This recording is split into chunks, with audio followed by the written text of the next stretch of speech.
Hey, this is Akemi. This is a new series I'm doing where I recap all the best events going on in Alabama. I usually do a weekly tech recap, but for bigger events, they get the on video. This was Code Red 4, had 74 entrants, hosted at Eplex, and TO'd by the GOATs, Yonko and Cake. Most of Huntsville and Birmingham showed up, with some Auburn and Tuscaloosa as well, and let's just get on into it. So first, I would like to talk about some runs that were not on stream and could be underlooked. First, I want to talk about Yonko. Of course, also running the event, he lost to Charge, round 1 in Reynolds, who's a Bowser from Birmingham. And then in losers, he beat Nixon 2-1 and Zook 2-0 to make top 16 on the losers side. And then another one is after losing like a really close set 2-1 on stream to Strive, Bruce beat Zero to make top 16. And then after I lost to Zero 2-1, I beat Strive to make out of pause. Those three not making out of pause is crazy to me. Zook, Strife, and Zero. Yonko's kind of been like some sort of demon in a way for Zook at this point, beating him the last couple of times, usually at like crop circles. And then me and Strive continue to go back and forth, at least when I'm playing Bayonetta and not trying to drop her for literally no reason. Going into his set against Zero, Bruce was down 0-3, and they haven't played since Tackle Box 50 back in August, so it's good to see him take the win here. I'm gonna go more in depth on it on my week recap, but Bruce, once again, start of the season has been like having a really strong start, and it's really good to see. And now for the stream sets that I want to talk about. The first one, being one of the best sets of the tournament, was Jesse's Zoso. The previous 2 times they played, Zoso's 2-0'd him, but this set is very different. Jesse was really close to just changing this entire bracket, but barely lost 2-1. His DI and his maneuvering around arms was absolutely insane in the set, and it was very interesting to me. Another set I would want to talk about is Raven vs Zook. At first glance, looking at the bracket itself, it seems like it wouldn't be that interesting, but Ravens lost the last 2 sets in the head-to-head, with the last time they played being back in September, right? This set was really close with it being a 2-0, and Raven sticking to Falco versus him and making it work is awesome. I know before this set he was thinking about going Mario, or maybe one of his other secondaries to fight Wolf because he hated his Falco, but he made it work in a pretty good set. Another interesting storyline for this tournament is I believe this tournament was the first time Samus committed, outside of just back throws in Huntsville, just going Dark Samus, and it was looking really strong. She beat Omai 2-1 to make top 16 winners, and it was looking really impressive, especially with how Omai's hero has been looking as of late. The last time they played, it was at a tussle, I believe, and it was 3-2 Sam's favor, but that was with the Power Mytho. And it's really cool to see her using Dark Samus this time. I hope she sticks with it. Because I know she's been like thinking about a bunch of different options, but I really think Pytho Dark Samus works really well, and it was looking, I'm going to talk about it more later, but her Dark Samus was looking really nice.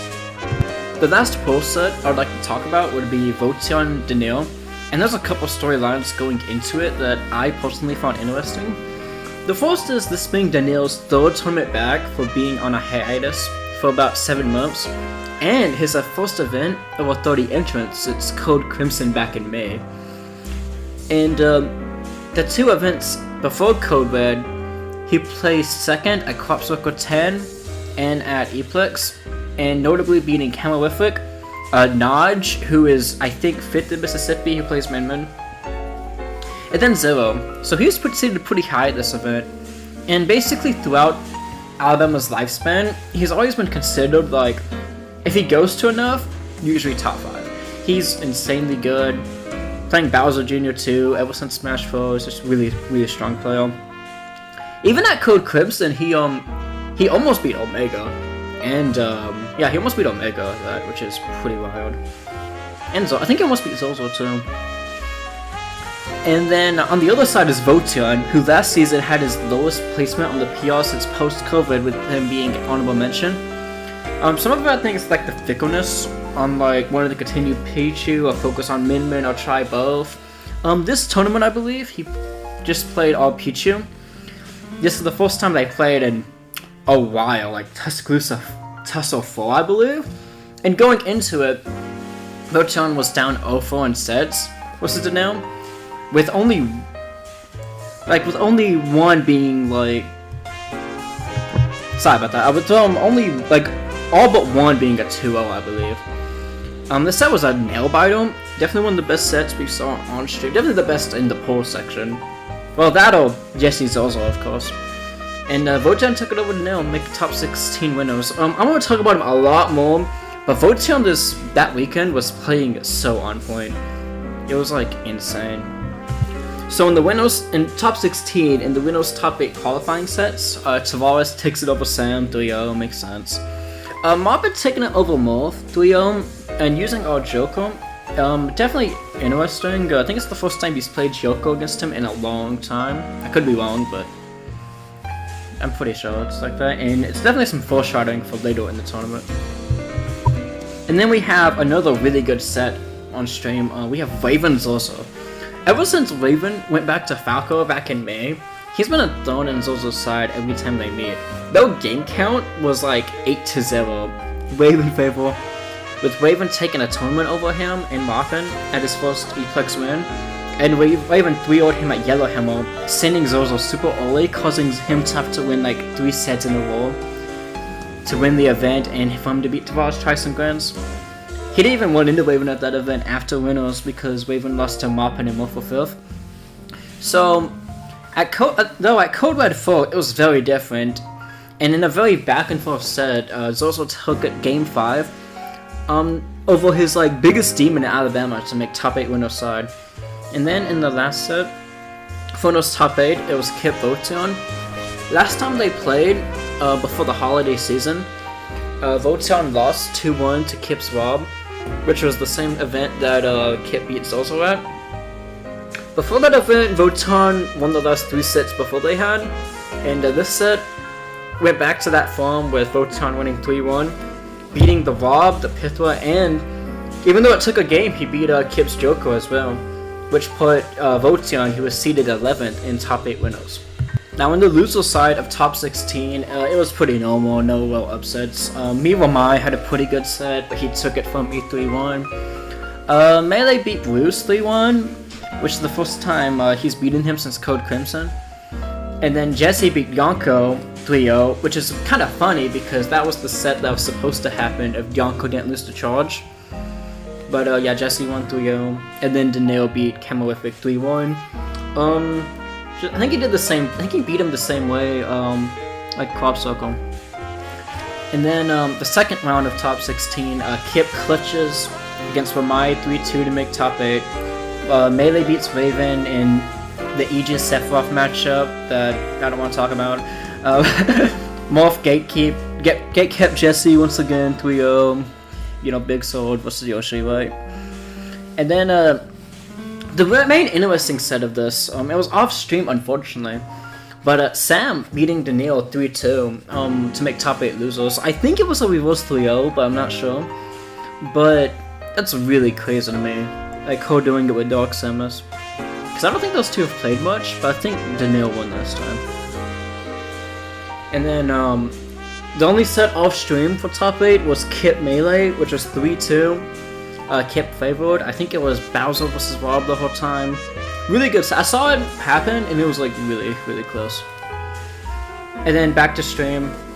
Another a set that not many people I think talk about was Morph's Cloud versus Sam's Dark Samus, which Morph won Game 5 in a really back and forth set. I think Sam's Dark Samus was just putting in so much work this weekend. And it's really strong to be like, in my opinion, I think it's the strongest like killer besides a Power Method. And then in the winner's side of top 8, Zozo beats Votion 3-0 because it's Zozo, right? Not really much to talk about though. But then Mob and Tavares, with them last playing at Yellowhammer, and at the Eplex before Yellowhammer they were trading sets in that tournament. Moppin opts to play Joko against him for I think the first time since post-COVID, but I could be wrong. And he actually takes it from Tavares 3-1. And another there was so many good sets, but this is one of the better ones I found. I really hope Mopin's Joko stays, and he plays Joko Pito together, because it's a really strong combination, I think. And his Joko just like, his movement is just so smooth, I think. I believe this is the second, yeah, it's definitely the second time he's been in Tavares post-COVID. And it's like, not too like far away from the last time he did it. So it's really interesting to see if he can, because everyone talks about this Tavares-Zozo rivalry of like the fight for #1 in Alabama. But Mopin's like really, really not close from that at all. And he's definitely the third best player here. So it's going to be interesting to see if he could break through and, you know, maybe overthrow one or both of them. And then back in the losers side, Tavares extends his lead to 6-0 post-COVID against Kip 3-1. But it really felt like a Game 5 set to me. Both were playing so amazing, in my opinion. And this one edge guard Kip got against Tavares Game 1 was actually so busted. He got like nailed once and died, and then had like the craziest drop zone fail. It was insane. Everyone gives Kip so much shit for being inconsistent sometimes, me included. But when Kip is playing like on point, he really feels like the third or fourth best player in our state. Kind of free. I used to think he should just stick with Joko Rob, but his Byleth has just been fitting so well for him. So I really think Byleth Rob is what he should be doing. And his sets with Tavares are so crazy to me, because both are just so good at finding ways to create the earliest presents possible, and it kind of just turned into a bloodbath for real. Like, I think Kip spiked Tavares at like 40 this set. Tavares got a bunch of dumb platform extensions. It was just insane to me. I realized there was a bunch of 3-1s at this event, and Votion vs. Morph was the same. He continued his insane run, beating Morph, which is the first time since Big Castle back in September, which I think was he beat Morph with the Min-Min, but I could be wrong. Morph was getting Votion was getting a bunch of edge guards this set and Thunder Spikes, and really answered back hard this event for not being on the Alabama PR. Unfortunately for him, right after he had Tavares, who he lost to 3-0, but 4th place is really strong. Like, the only busted Alabama player that was not Hill, I believe, was Ditos. And I guess Cake didn't answer as well, because he was helping run it, but 4th is like nothing to like scoff at. He was playing so good. And then winners finals, Zozo 3-0's Mopin's Joko, and it sets up Mop and Tavares run back, which, just like the first, was a banger set. Tavares beats the Joko solidly Game 1, and Mopin goes Aegis and takes the game, but Tavares still takes it 3-1 to set up Grand Finals. Response to the last time they played at Yellowhammer, where Zozo beats Tavares twice in Grands. Tavares very dumbly takes the set. Set 1, 3-0. The second set was insanely close and back and forth, but Tavares just kept his momentum and took it 3-2. Really such a good Grand Final set, and it's honestly such a shame we don't see those two play much, since, you know, Huntsville to Tuscaloosa crossplay is really hard to happen. When they do, it's such a treat to watch them, and it's amazing seeing them both be on North America's Orion rankings, and this year is going to be huge for them. I really do think so. Thanks for everyone who watched the Code Red full recap. If you liked it and want to see more things like this, please subscribe, maybe tell me things to work on, so I can talk about the super underrated Smash state of Alabama. I plan on releasing a sub-region ranking video, Alabama Huntsville PR predictions, since I work on both, and some up-and-coming threats to watch out for in 2023, while also doing a weekly tournament recaps, and of course the recaps for bigger events, all leading up to, you know, Code Crimson in April. But until next time, see ya.